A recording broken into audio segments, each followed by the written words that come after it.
Usman Emarong. Join me for the Riverside News on NAWEC FM. Later on, we will explore the alarming deforestation in northern Gambia and its implication for regional forest conservation. Gambian youths march for lasting accountability as by fall of APP Sobea speaks out.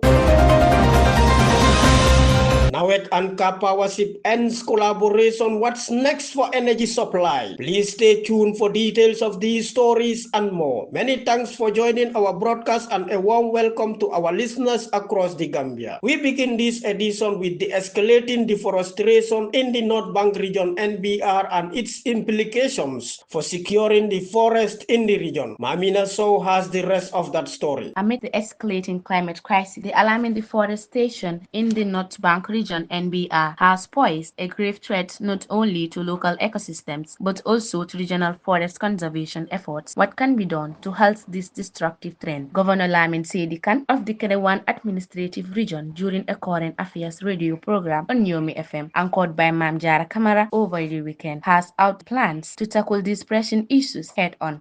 I'm very happy that you asked that question because I am very passionate about forestry. Myself, I know our region is the most vulnerable when it comes to forestry. And I can tell you, myself, I fought people cutting down trees. I use my car and case them. I told them this cannot happen. That's why we have forest officers in every district. There is a personnel who is posted there. It's not to sit in the office, but to go into the forest part time to try to see what people are. They are responsible. If we have got a tree, the chief will start the process and then escalate it to the magistrate. The magistrate court will charge you a higher charge, and maybe you go to prison.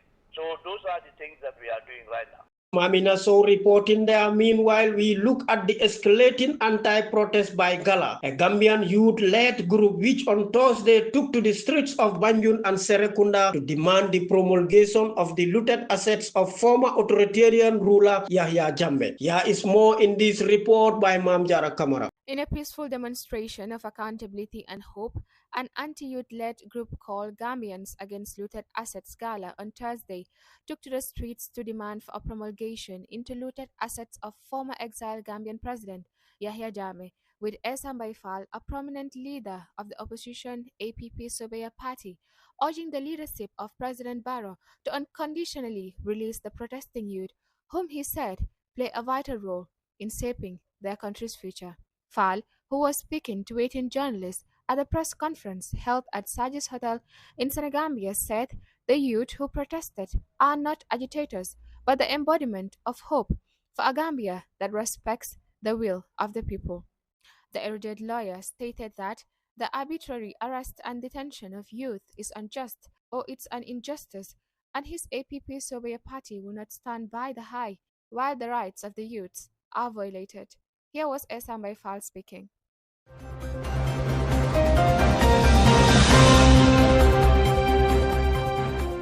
Raised in unison to condemn in the strongest terms the unwarranted arrest of peaceful protests and to demand their immediate and unconditional release. We further urge the government of the Gambia to up the recent revelation regarding the disposal of assets belonging to the former president, as highlighted in the Republic's News Act, have shaken the nation's conscience. The youth, in their patriotic fervor, attempted to exercise the constitutional right to peaceful assembly by applying for a police permit protest law.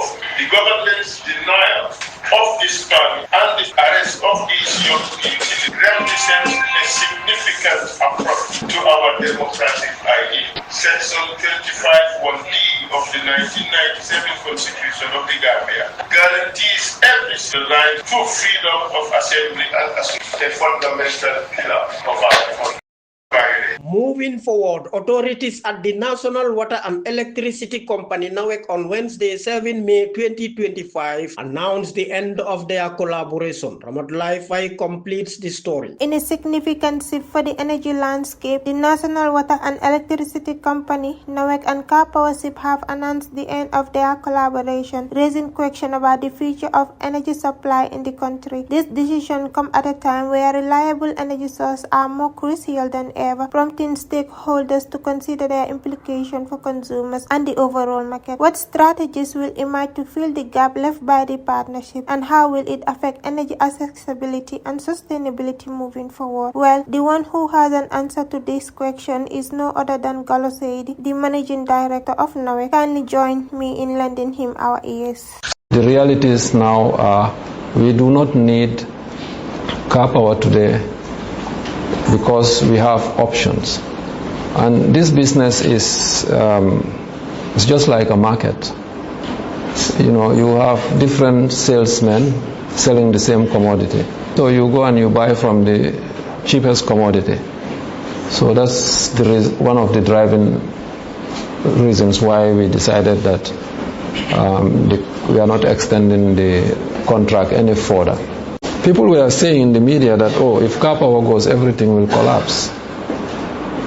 But nothing has collapsed. So it's even better today, I can tell you. So we are even more stable today than yesterday. So we have people who can do it as Gambians. So these are some of the decisions we have to make to move forward as a country. And the support is there to do that. Come to the end of this edition of the Riverside News on Yomi FM, transmitting on 94.0 from the North Bank region NBR in the heart of Esso. But before we go, here are our top stories. Governor Lamin Sedikan of the Kerawan Administrative Region explores the alarming deforestation in northern Gambia and its implications for regional forest conservation. Gambian youths march for lasting accountability as by fall of APP Sobea speaks out. NAWEC and Karpowership ends collaboration. What's next for energy supply? Many thanks to reporter Mamina Sow, Ramatullah Fai, producer Mam Jara Kamara, and Kader Njai for the technical assistance. I am Usman A. Marong. Good afternoon.